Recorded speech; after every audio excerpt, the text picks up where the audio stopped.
ನಿಮ್ಮಲ್ಲಿ ಎಲ್ಲ ಆರೋಗ್ಯ ಸಮಸ್ಯೆಗಳಿಗೂ ಒಂದೇ ಸೂರಿನ ಅಡಿ ಪರಿಹಾರ ಸಿಗುವಂತ ವೇದಿಕೆಯನ್ನ ನಿಮಗಾಗಿ ನಿಮ್ಮ ನ್ಯೂಸ್ ಫಸ್ಟ್ ತಂದಿದೆ.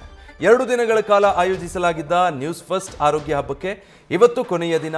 ತುಂತುರು ಹನಿ ಚುಮು ಚಳಿಯ ನಡುವೆಯೂ ನ್ಯೂಸ್ ಫಸ್ಟ್ ಆರೋಗ್ಯ ಹಬ್ಬಕ್ಕೆ ಉತ್ತಮ ರೆಸ್ಪಾನ್ಸ್ ಸಿಗ್ತಾ ಇದೆ. ಅರಮನೆ ಮೈದಾನದ ಗೇಟ್ ನಂಬರ್ 6ರ ದಿ ಗ್ರ್ಯಾಂಡ್ ಕೆಸಲ್ನಲ್ಲಿ ಆರೋಗ್ಯ ಹಬ್ಬ ನಡೀತಾ ಇದ್ದು, ಆಯುರ್ವೇದ, ನ್ಯಾಚುರೋಪತಿ, ಯೋಗಕ್ಕೆ ಸಂಬಂಧಪಟ್ಟ ಹಾಗೆ ವಿಷಯಗಳ ಬಗ್ಗೆ ತಜ್ಞರು, ಪರಿಣಿತರು ವಿಶೇಷ ಕಾರ್ಯಾಗಾರಗಳನ್ನು ನಡೆಸ್ತಾ ಇದ್ದಾರೆ. ಆರೋಗ್ಯವಾಗಿರೋದಕ್ಕೆ ಸರಳ ಜೀವನ ಸೂತ್ರಗಳೇನು ಅನ್ನೋ ಬಗ್ಗೆಯೂ ತಜ್ಞರು ಮಾಹಿತಿಯನ್ನು ನೀಡ್ತಾ ಇದ್ದಾರೆ. ಸಣ್ಣ ಪುಟ್ಟ ಸಮಸ್ಯೆಗಳಿಗೆ ಮನೆಯಲ್ಲೇ ಸಿಗುವ ಮದ್ದುಗಳು ಏನು, ಜೀವನದಲ್ಲಿ ಆರೋಗ್ಯ ವಿಚಾರಕ್ಕೆ ಶಿಸ್ತು, ಸಣ್ಣ ಬದಲಾವಣೆಗಳಿಂದ ಆರೋಗ್ಯಕರ ಜೀವನ ನಡೆಸೋದು ಹೇಗೆ, ಸೌಂದರ್ಯವನ್ನು ಕಾಪಾಡಿಕೊಳ್ಳೋದಕ್ಕೆ ಆಯುರ್ವೇದದ ಮಾರ್ಗೋಪಾಯಗಳೇನು, ಎಲ್ಲದರ ಬಗ್ಗೆ ಒಂದೇ ಸೂರಿನ ಅಡಿ ಒಂದೇ ವೇದಿಕೆಯಲ್ಲಿ ಮಾಹಿತಿಯನ್ನು ಸಾವಿರಾರು ಜನ ಪಡಿತಾ ಇದ್ದಾರೆ. Ayurveda, wellness centre, millets, organic ಪ್ರಾಡಕ್ಟ್ಗಳು ಸೇರಿದ ಹಾಗೆ ವಿವಿಧ ಸ್ಟಾಲ್ಗಳು ಸಹ ಇವೆ. ಜೊತೆಗೆ ಕರ್ನಾಟಕದ ವಿವಿಧ ಭಾಗಗಳ ಆಹಾರದ ರುಚಿಯನ್ನು, ಆರೋಗ್ಯಕರ ಆಹಾರವನ್ನು ಸವಿಯೋದಕ್ಕೂ ಇದೊಂದು ಸದಾವಕಾಶ. ನಿನ್ನೆ ಮೊದಲ ದಿನ ಸಾವಿರಾರು ಜನ ಆರೋಗ್ಯ ಹಬ್ಬಕ್ಕೆ ಆಗಮಿಸಿ ತಮ್ಮ ಆರೋಗ್ಯ ಸಮಸ್ಯೆಗಳು, ಅನುಮಾನಗಳನ್ನು ಪರಿಹರಿಸಿಕೊಂಡಿದ್ದಾರೆ. ಇವತ್ತು ಬೆಳಗ್ಗೆ 10 ಗಂಟೆಯಿಂದನೇ ಆರೋಗ್ಯ ಹಬ್ಬ ಆರಂಭ ಆಗಿದ್ದು, ಬೆಳಗ್ಗೆಯಿಂದನೇ ತಮ್ಮ ಆರೋಗ್ಯದ ಬಗ್ಗೆ ತಿಳಿದುಕೊಳ್ಳೋದಕ್ಕೆ ಜನ ಆಗಮಿಸ್ತಾ ಇದ್ದಾರೆ. ಇಂದು ಸಂಜೆ 8 ಗಂಟೆವರೆಗೂ ಆರೋಗ್ಯ ಹಬ್ಬ ನಡೆಯಲಿದೆ. ಇದರ ಲಾಭವನ್ನು ನೀವು ಪಡೆದುಕೊಳ್ಳಿ. ಆರೋಗ್ಯ ಹಬ್ಬಕ್ಕೆ ನೀವು ಬನ್ನಿ, ನಿಮ್ಮವರನ್ನು ಕರೆತನ್ನಿ. ಸ್ವಸ್ಥ ಆರೋಗ್ಯಕರ ಜೀವನ ನಡೆಸುವತ್ತ ಒಂದು ಹೆಜ್ಜೆ ಮುಂದಿಡಿ. ಯೋಗ ಮಾಡೋಕ್ಕೆ ಸ್ಟಾರ್ಟ್ ಮಾಡಿದೆ, ನನ್ನ ಜೀವನ ತುಂಬ ಬದಲಾಗಿದೆ, ತುಂಬ ಚೆನ್ನಾಗಿದೆ ಅಂತ ನಿಮಗೂ ಅನಿಸುತ್ತೆ. ಹೌದು, ನನಗೆ ಗೊತ್ತಿತ್ತು, ಬಟ್ ಮಾಡಬೇಕು ಅಂತ. ಎಷ್ಟು ಎಫರ್ಟ್ಸ್ ಹಾಕ್ತೀವಿ ಗೊತ್ತಾ ಈ ಒಂದು ಯೋಗವನ್ನು ಪ್ರಾರಂಭ ಮಾಡೋಕ್ಕೆ? ಏನು ಎಫರ್ಟು? ಫಸ್ಟು ಹೋಗಿ ಡಿಕತ್ಲಾನಲ್ಲೋ ಎಲ್ಲನ ಒಂದು ಯೋಗ ಮ್ಯಾಟ್ ಪರ್ಚೇಸ್ ಮಾಡ್ತೀವಿ, ಯೋಗ ಡ್ರೆಸ್ ಪರ್ಚೇಸ್ ಮಾಡ್ತೀವಿ, ಆಕ್ಸೆಸರೀಸ್ ಪರ್ಚೇಸ್ ಮಾಡ್ತೀವಿ, ಎಲ್ಲ ತಂದು ಮನೇಲಿಟ್ಕೊಂಡು ಎಲ್ಲಿ ಪ್ರಾರಂಭ ಮಾಡೋದು ಯೋಗ? ಈ ಕಾರ್ನರ್ ಚೆನ್ನಾಗಿದೆಯೋ, ಈ ಕಾರ್ನರ್ ಚೆನ್ನಾಗಿದೆಯೋ, ಬೆಳಗ್ಗೆ ಅವರೆಲ್ಲ ಡಿಸ್ಟರ್ಬ್ ಮಾಡ್ತಾರೆ, ಹಾಗಾಗಿ I have to go to terrace and do it. ಸಾಕಷ್ಟು ಪ್ರಿಪರೇಷನ್ಸ್ ಮಾಡ್ತೀವಿ. ಸಮಸ್ಯೆ ಬರೋದು ಎಲ್ಲಿ ಅಂತ ಹೇಳಿದ್ರೆ ನೆಕ್ಸ್ಟ್ ಡೇ ಮಾರ್ನಿಂಗ್. ಇವಾಗ ಬೆಳಗ್ಗೆ ಎದ್ದು ಯೋಗ ಮಾಡಬೇಕು. ಬೆಳಗ್ಗೆ ಅಲಾರ್ಮ್ ಇಟ್ಕೋತೀವಿ, ಅಲಾರ್ಮ್ ಹೊಡೆಯುತ್ತೆ. ಸೊ ಇಲ್ಲಿ ಒಂದು ಮನಸ್ಸು ಹೇಳುತ್ತೆ, ನಿನ್ನೆ ಇಷ್ಟೆಲ್ಲ ಮಾಡಿದೆಯಾ, ಇಷ್ಟು ಖರ್ಚು ಮಾಡಿದೆಯಾ, ಎದ್ದು ಯೋಗ ಮಾಡಿವಾಗ ಅಂತ. ಇನ್ನೊಂದು ಮನಸ್ಸು ಹೇಳುತ್ತೆ, ಇಷ್ಟೆಲ್ಲ ಪ್ರಿಪರೇಷನ್ ಮಾಡಿದೆಯಾ, ತುಂಬ ಸುಸ್ತಾಗಿದೆ, ಇವತ್ತೊಂದಿನ ರೆಸ್ಟ್ ತಗೋ, ನಾಳೆಯಿಂದ ಪ್ರಾರಂಭ ಮಾಡೋಣ ಅಂತ ಹೇಳುತ್ತೆ. ಹೌದು. Okay, DV. ಗುಂಡಪ್ಪ ಅವರು ಒಂದು ಒಳ್ಳೆ ಇದು ಹೇಳಿದ್ದಾರೆ. ಓಕೆ, 2 ಕೋಣೆಗಳ ನೀಮಾಡು ಮನದಾಲಯದಿ ವಿರಮಿಸು ಮೌನದೋಳ್ ಒಳಕೋಣೆಯಲ್ಲಿ, ಹೊರಕೋಣೆಯಲ್ಲಿ ಲೋಗರಾಟಗಳ ನೀಯಾಡು, ವರಸೂತ್ರ ವರಯೋಗ ಸೂತ್ರವಿದು ಮಂಕುತಿಮ್ಮ ಅಂತ. ಅವರು ಒಳ್ಳೇದು ಕೇಳಿದ್ರು, ಬಟ್ ನಾವು ಅದನ್ನೇ ಮಾಡ್ಕೊಂಡಿದ್ದೀವಿ. ಏನು ಅಂತೇಳಿದ್ರೆ, ಹೊರಕೋಣೆಯಲ್ಲಿ ಲೋಗರಾಟಗಳನ್ನ ಆಡಬೇಕು, ಒಳಕೋಣೆಯಲ್ಲಿ ಶಾಂತಿಯಿಂದ ನನಗೆ ಏನು ಬೇಕು ಅನ್ನೋದನ್ನು ಅರ್ಥ ಮಾಡಿಕೊಳ್ಳೋ ಮನಸ್ಸನ್ನು ಮಾಡಿಕೊಂಡು ಅದನ್ನು ಯೂಸ್ ಮಾಡಬೇಕು ಅಂತ.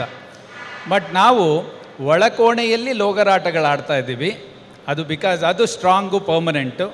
ಹೊರಕೋಣೆಯಲ್ಲಿ ಹೇಳ್ಕೊತಾ ಇದ್ದೀವಿ ಆವಾಗ. ಹೌದು, ಆರೋಗ್ಯ ತುಂಬ ಇಂಪಾರ್ಟೆಂಟು, ಬೆಳಗ್ಗೆ ಬೇಗ ಹೇಳಬೇಕು, ಯೋಗ ಮಾಡಬೇಕು. ಬಟ್ ಒಳಕೋಣೆ ನಿಮ್ಗೆ ಹೇಳ್ತಾ ಇದೆ, ಇವತ್ತು ಮಲಕ್ಕೋ ಪರವಾಗಿಲ್ಲ, ನಾಳೆಯಿಂದ ಯೋಗ ಮಾಡೋಣ ಅಂತ. ಫಂಡಮೆಂಟಲ್ ಪ್ರಾಬ್ಲಮ್ ಇರೋದಿಲ್ಲ. ಮಾರ್ನಿಂಗ್ ಒಂದು ಸಮಯ.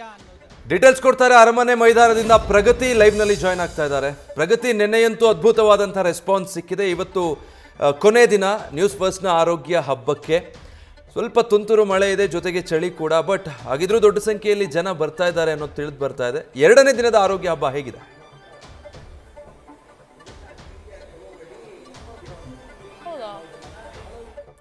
ಮೇ ಬಿ ಸಂಪರ್ಕ ಸಾಧ್ಯ ಆಗ್ತಾ ಇಲ್ಲ ಅನ್ಸುತ್ತೆ.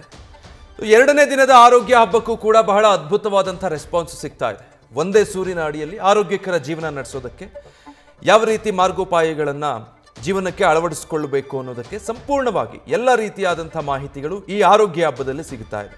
ನಿನ್ನೆ ಮತ್ತು ಇವತ್ತು ಅರಮನೆ ಮೈದಾನದ ಗ್ರ್ಯಾಂಡ್ ಕೆಸಲ್ನಲ್ಲಿ ನ್ಯೂಸ್ ಫಸ್ಟ್ನ ವತಿಯಿಂದ ಈ ಆರೋಗ್ಯ ಹಬ್ಬವನ್ನು ಆಯೋಜಿಸಲಾಗಿರುವಂಥದ್ದು. ನಿನ್ನೆ ಕೂಡ ಸಾವಿರಾರು ಸಂಖ್ಯೆಯಲ್ಲಿ ಜನ ಆಗಮಿಸಿ ಯಶಸ್ವಿಗೊಳಿಸಿದ್ದಾರೆ ಆರೋಗ್ಯ ಹಬ್ಬವನ್ನು. ಇವತ್ತು ಕೂಡ ಈಗಾಗಲೇ ಬೆಳಗ್ಗೆಯಿಂದನೇ ನೂರಾರು ಸಂಖ್ಯೆಯಲ್ಲಿ ಜನ ಆಗಮಿಸ್ತಾ ಇದ್ದಾರೆ.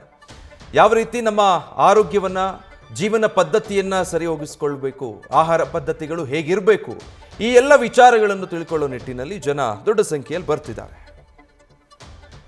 ನಿಮಗೆ ಬೇರೆ 4-5ಕ್ಕೆ ಆಗಲ್ಲ ಅಂತ ಹೇಳಿದ್ರೆ 6 ಗಂಟೆಗೆ ಎದ್ದೇಳಿ, ಇಟ್ಸ್ ವೆರಿ ಗುಡ್. ಬಟ್ ಅಲ್ಲಿಂದ ಇನ್ನು ಸ್ವಲ್ಪ ಒಳಗೆ ತಂದರೆ ನಿಮ್ಮ ದಿನದಲ್ಲಿ ತುಂಬ ಸಮಯ ಸಿಗುತ್ತೆ. ನಮಗೆ ಸಮಸ್ಯೆ ಆಗೋದೇ ಅಲ್ಲಿ ಏನು ಅಂತ ಹೇಳಿದ್ರೆ ಬೆಳಗ್ಗೆ ಲೇಟಾಗಿ ಎದ್ದಿದ ತಕ್ಷಣ ಎಲ್ಲ ಸ್ಟ್ರೆಸ್ ಅಲ್ಲಿಂದಾನೇ ಸ್ಟಾರ್ಟ್ ಆಗುತ್ತೆ. ಬಟ್ ಅರ್ಲಿ ಮಾರ್ನಿಂಗ್ ಎದ್ದಾಗ ನಿಮಗೆ ಸಾಕಷ್ಟು ಸಮಯ. ಒಂದೊಂದು ಸಲ ಎದ್ಬಿಟ್ಟು ಕೆಲವ್ರಿಗೆ ನನಗೆ ಹೇಳಿದ್ದಾರೆ, ಸರ್ ಬೆಳಗ್ಗೆ ಎದ್ದೆ, ಏನು ಸರ್ ಏನು ಮಾಡಬೇಕು ಅಂತಲೇ ಗೊತ್ತಾಗ್ತಾ ಇಲ್ಲ, ಎಷ್ಟು ಟೈಮ್ ಸರ್ ಟೈಮೇ ಹೋಗ್ತಾ ಇಲ್ಲ ಬೆಳಗ್ಗೆ ಅಂತ. ಆವಾಗ ಅವರು they get back to mobile phone rather than that. You please discipline yourself, start doing your yoga. ಆ ಸ್ವಾಮೀಜಿ ಪೂರ್ತಿ ಡಿಸ್ಕ್ರಿಪ್ಷನ್ ಕೊಟ್ಟಿದ್ದಾರೆ, ಸೂಕ್ಷ್ಮ ವ್ಯಾಯಾಮದಿಂದ ಶವಾಸನದವರೆಗೂ. ಬಟ್ ಫಂಡಮೆಂಟಲಿ ಒಂದು ಅರ್ಧ ಗಂಟೆ ದೇಹವನ್ನು ದಂಡಿಸಬೇಕು. ಓಕೆ, ಅದರಲ್ಲಿ ಚಾಯ್ಸ್ ಇಲ್ಲ. You have to do some good physical activity half an hour. ಇವಾಗ ಏನಾಗುತ್ತೆ, 40 ವರ್ಷಕ್ಕೆ ಎಲ್ಲ ಕಾಯಿಲೆಗಳು ಬಂದಿದೆ ಅಂತ ನಾವು ಅಂದ್ಕೊಂಡ್ಬಿಡ್ತೀವಿ, ದೆನ್ ವಿ ಗಿವ್ ಅಪ್. ದಯವಿಟ್ಟು ಮಾಡಬೇಡಿ. Reversal is 100% possible whenever it is to do with lifestyle. Diabetes, hypertension, arthritis, ಈ ಕಾಯಿಲೆಗಳು ನಾವಿವಾಗ ಒಂದು ತುಂಬ ದೊಡ್ಡ ರಿಸರ್ಚ್ ಸ್ಟಡಿ ಮಾಡ್ತಾ ಇದ್ದೀವಿ. ಅದರಲ್ಲೇನು ಅಂತ ಹೇಳಿದ್ರೆ ಒಂದು ರಿವರ್ಸಿಬಿಲಿಟಿ, ಇನ್ನೊಂದು ಸಸ್ಟೈನಬಿಲಿಟಿ. ಸಸ್ಟೈನಬಿಲಿಟಿ ಯಾಕೆ ಇಂಪಾರ್ಟೆಂಟು? ಲೈಫ್ ಸ್ಟೈಲ್ ಕಾಯಿಲೆಗಳಲ್ಲಿ ಎಕ್ಸೈಟ್ ಆಗಿ ನಾವು ಪ್ರಾರಂಭ ಮಾಡ್ತೀವಿ, ಬಟ್ ಅದನ್ನು ಸಸ್ಟೈನ್ ಮಾಡೋಕ್ಕಾಗಲ್ಲ. ಒಂದು ಒಳ್ಳೆಯ ಆಹಾರ, ಒಂದು ಒಳ್ಳೆಯ ಜೀವನ ಶೈಲಿ, ಇದನ್ನು ಒಂದು ಅಷ್ಟು ದಿನ ಮಾಡ್ತೀವಿ, ಆಮೇಲೆ ಬಿಟ್ಬಿಡ್ತೀವಿ. ಇದನ್ನು ಪಾಸಿಬಿಲಿಟಿ ಇದೆಯಾ ಇಲ್ವಾ ಅನ್ನೋದನ್ನು ನೋಡೋದಕ್ಕೆ ಈ ಒಂದು ತುಂಬ ದೊಡ್ಡ ರಿಸರ್ಚ್ ಸ್ಟಡಿ 5 ವರ್ಷದ ಕಾಲ ಒಬ್ಬರು ಡಯಾಬಿಟೀಸ್ನ ರಿವರ್ಸ್ ಮಾಡಿ ಕ್ಯಾನ್ ಯು ಸಸ್ಟೈನ್ ಇಟ್ ಅನ್ನೋದನ್ನು ನೋಡೋದಕ್ಕೋಸ್ಕರ ಇದನ್ನು ಮಾಡ್ತಾ ಇದ್ದೀವಿ. But take it from me.